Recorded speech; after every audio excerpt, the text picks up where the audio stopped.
Like clockwork, a beta for Call of Duty Black Ops 4 lands ahead of its October 12th release, giving us an early peek at where Treyarch is taking the series. It's hard not to notice a change in priority for the developers' work this year though, based on what we're seeing on PS4 and PS4 Pro today. In the absence of a bona fide campaign mode, visually speaking this may well be the best looking Call of Duty multiplayer to date. All cylinders are firing, the use of tessellation, the abundance of effects and even water rendering are standout. But right now performance seemingly takes a hit in this online beta to achieve it.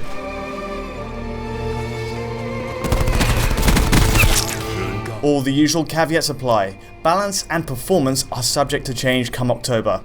Plus, Xbox One consoles and PC get their own beta in due course, with likely unique results. But what's tended to be the case with Call of Duty titles is the campaign mode is the grand showcase. It's the place to branch out and push its technology with high quality effects like motion blur, massive set pieces and motion capture, even if it means performance isn't always perfect there. The multiplayer? Well, earlier Call of Duty games dialed down those aspects there to lock down 60 frames per second in competition, and rightly so. This year is different. Treyarch has confirmed there is no single player story, denying Black Ops 4 the usual means to show off advances in rendering techniques.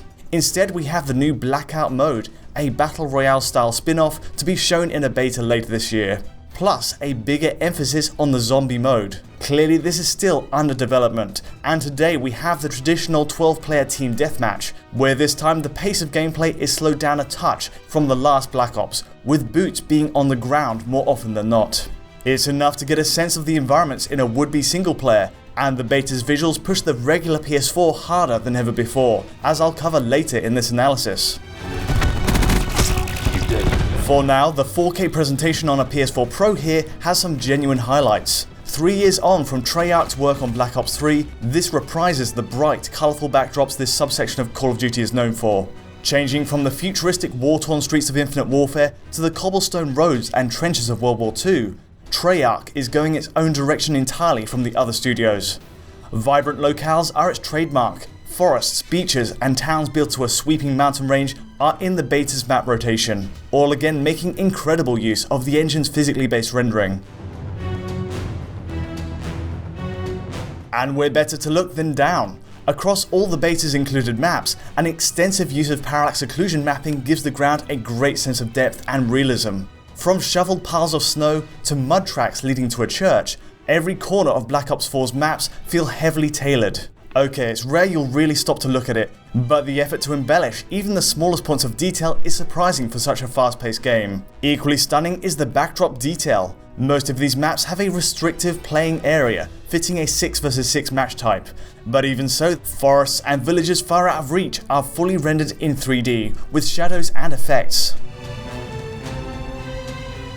The scenery is beautiful, but only skin deep in terms of interaction. True to form for Call of Duty, very little emphasis is put on CPU-driven physics for destruction, and the framework of the world is static. There are nice aesthetic touches on the seaside stage, for example, with cloth physics on flags beholden to wind simulation, and swaying trees as well, but expectedly they're completely impervious to gunfire.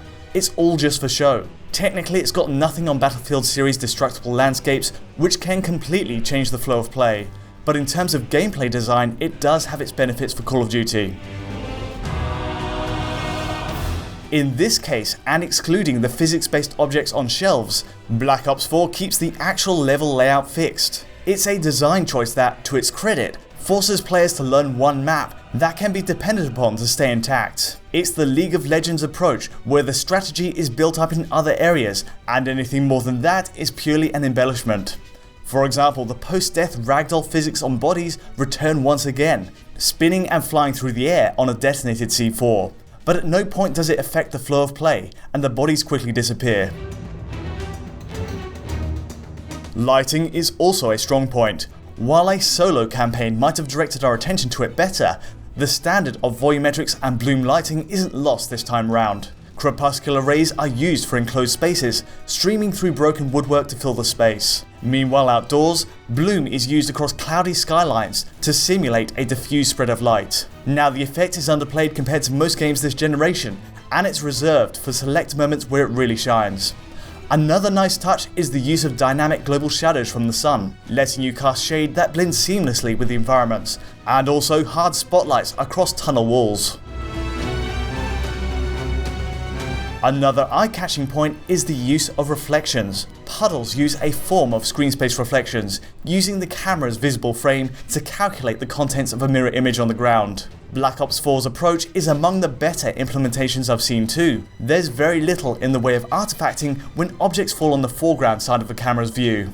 Shooting traffic cones shows it does accurately mirror the world too.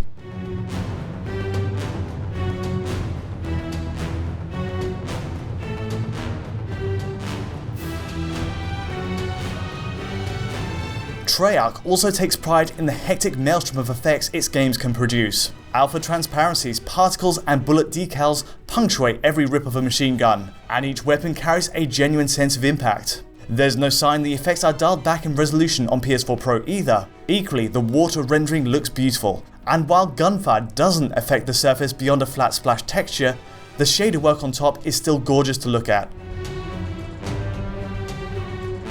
With all these effects in place, it's hard to overlook a current shortcoming in the beta. Let's look at the base PS4 first. Resolution wise, this is running with a 1920 by 1080 target, which acts as the upper bounds of the pixel count there. You'll also notice moments in gameplay where that can dynamically drop, at lowest to 960 by 1080, halving the overall density of pixels on the horizontal axis. It affects PS4 Pro for similar reasons, but the result is there's more shimmer on fine detailing for fences and cables. Looking at PS4 Pro, the beta appears to target 3840 by 2160, but with what appears to be a temporal reconstruction from 1920 by 2160, which acts as the highest practical number. With a temporal anti-aliasing pass, it can look smooth, but still there's a lot of flicker when it drops. One of the most demanding maps is Gridlock, which really reveals how low the resolution can drop on Pro. And surprisingly, this particular frame shows a 4 pixel width to every edge, implying a 960 by 2160 resolution is possible.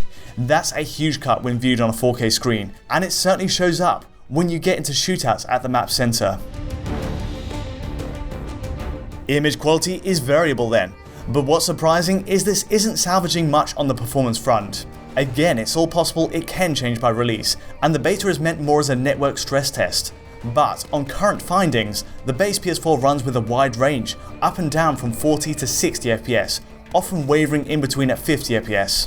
The drops stick out certainly, and again that gridlock stage is the big culprit, with screen tearing flaring up at the top of the frame.